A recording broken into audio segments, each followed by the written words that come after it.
So much data gets flown away. Wow. Elon Musk, time to drop the really big bomb, right? And I thought this was going to be on Iran. So it's funny. The craziest thing I've ever heard. If you're going to lie to me, do it good. Have a nice day. Jesus Christ. What you just witnessed was the moment that Elon Musk destroyed Trump's relationship with the manosphere. I'm going to show this and a few other recent moments where these comedians realized what many of us have known since the 1980s. Donald Trump is a con man. I'm going to show you how they were duped into thinking Trump's cool, and then plot a course for how to possibly solidify this divide and end once and for all what may be the dumbest era in all of political media. But first, Joe Rogan and Kash Patel realizing that Trump gets his mail sent to Epstein Island. Time to drop the really big bomb. Donald Trump is in the Epstein files. That's the real reason they have not been made public. Have a nice day. Jesus Christ. I'm not participating in any of that conversation What between is he? Elon and Have a Trump. nice day, DJD. So much data gets flown away. They're going back and forth about different things. And Does he know that Donald Trump is in the Epstein files? Or does he have access to the Epstein files?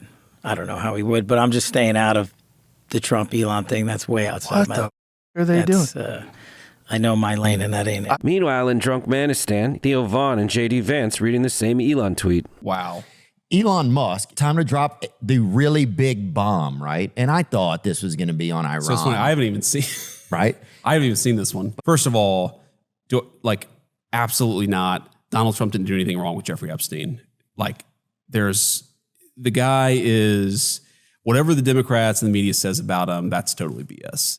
Yeah, and whatever Trump's vice president says about him is totally true. I mean, a normal person on that show would be like, oh yeah, I totally saw a bunch of photos of Donald Trump and Jeff Epstein cutting a rug together with like kids. Oh, and it is a little weird when a lot of people on the right are like, I hope all child sex traffickers die. And meanwhile, Donald Trump saying this about Ghislaine Maxwell. I just wish her well, frankly. I've met her numerous times over the years, especially since I lived in Palm Beach, and I guess they lived in Palm Beach.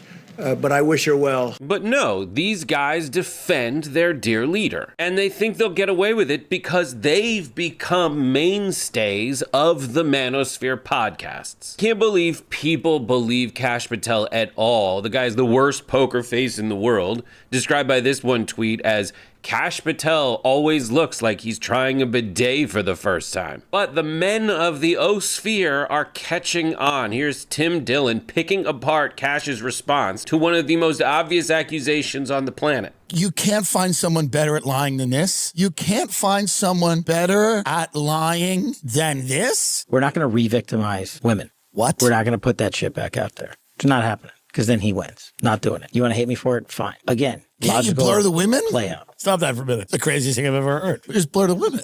Why wouldn't you just blur the victim? We certainly have the 1997 technology utilized on Current Affair or Entertainment Tonight to blur the victim. No, Zillow uses that technology when you're selling a house and the house next to it doesn't want to be sold. We use it there. If there was a video of some guy committing felonies, but there is. And I'm in charge. Don't you think you'd see it? Yes, that's why everyone's confused. This is my favorite part of this whole thing. He goes, if there are videos of people committing crimes on that island, but hold on. Pam Bondi said there were videos. She's the attorney general. She goes, there's hundreds of hours of video. That's a quote from Pam. But get the Pam Bondi quote up by the videos. If you're going to lie to me, do it good. If there were videos and I had them, do you have them? If I had them, you'd see them. Do you have What's happening? Do you have them? Where are they? What's happening? What's happening is you are finally discovering that Trump is the con man we all have known him to be for decades. You just didn't pick up on his con man lies because you just aren't used to a politician lying to you this way. You're used to a politician lying like this. Do you know what he's talking about with the Epstein files?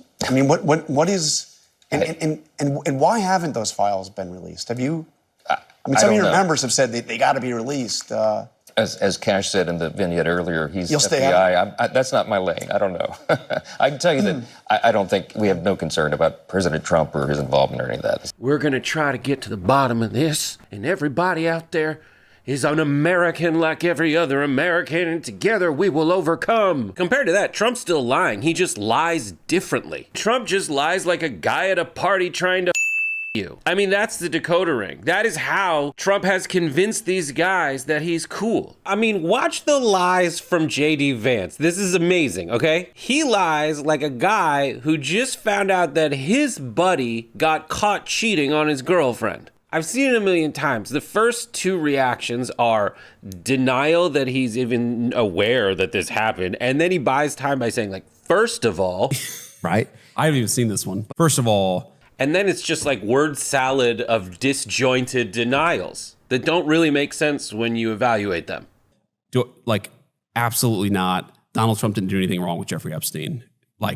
The guy is, whatever the Democrats and the media says about him, that's totally BS. Cool. Good point. That accusation came from Elon Musk, you dumbass, who is neither the Democrats nor the media. You're just a frat boy covering for his ride or die, and sadly, this is the part where you're dying. Now, all the guys in the manosphere are at different stages of grief, coming to terms with the fact that Trump doesn't actually love them. Joe Rogan is obviously in the bargaining stage. Just listen to his response when he discovered that Abrego Garcia was sent out of America without due process. But then there's also legitimate arguments on the other side. Like, the other side is making a very legitimate argument about the right to due process if you get processed and shipped out of the country and put in a prison in El Salvador. Like, what is that? When you fight monsters, be careful that you don't become one. Yeah.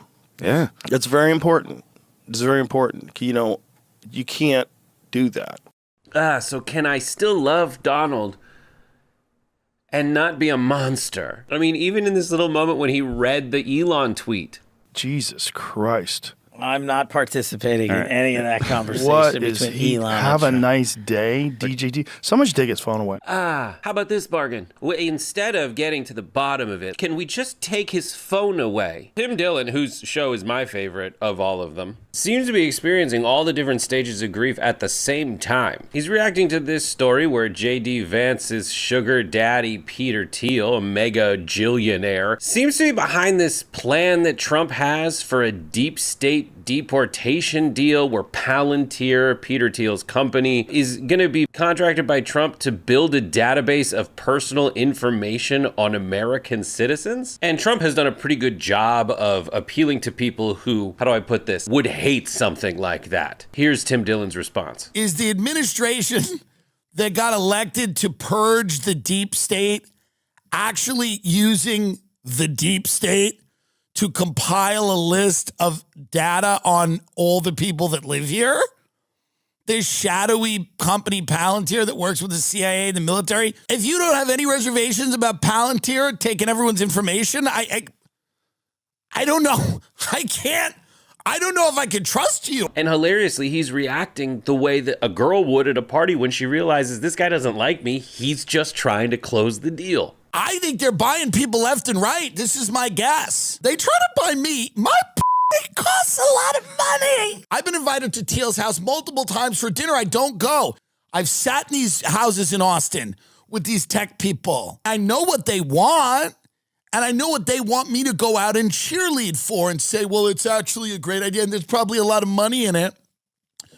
There's probably a lot of money, and I just can't do it. But even he knows that there's a ton of people who are going to pounce at this because it's hard to make a living in media.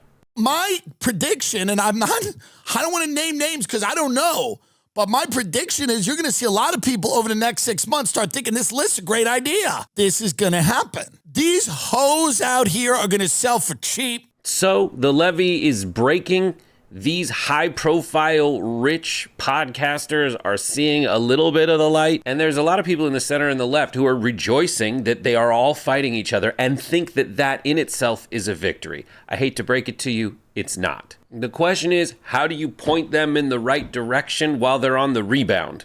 And the answer is people on the left do need to go into these spaces and have these conversations. You can't just rely on your opponent to keep making mistakes. So far, Pete Buttigieg has done it, Bernie Sanders has done it, Cenk Uygur's done it, Hassan Piker's done it. In today's media environment, you're either talking to your own audience in your own audience's algorithm, which, let's face it, is what I'm doing right now, or you have to find a way to get into their algorithm to talk directly directly to them. And what it takes is courage, an ability to talk to someone for 3 hours and seem normal and not like a politician making a political point. And most importantly, you have to have a good argument that offers an alternative. And you can get through to these people. Here is Haas on Theo Vaughn's show doing just that. For everyday people, shit is fucked up and they recognize it, but they don't know who is responsible for it. And they become so malleable and so open to responding to anybody that will recognize their frustration and say, it's actually because of this and that. And I think Trump tapped into that so perfectly. And that's why he won. That's why he defeated the Democrats so handily, because he was like,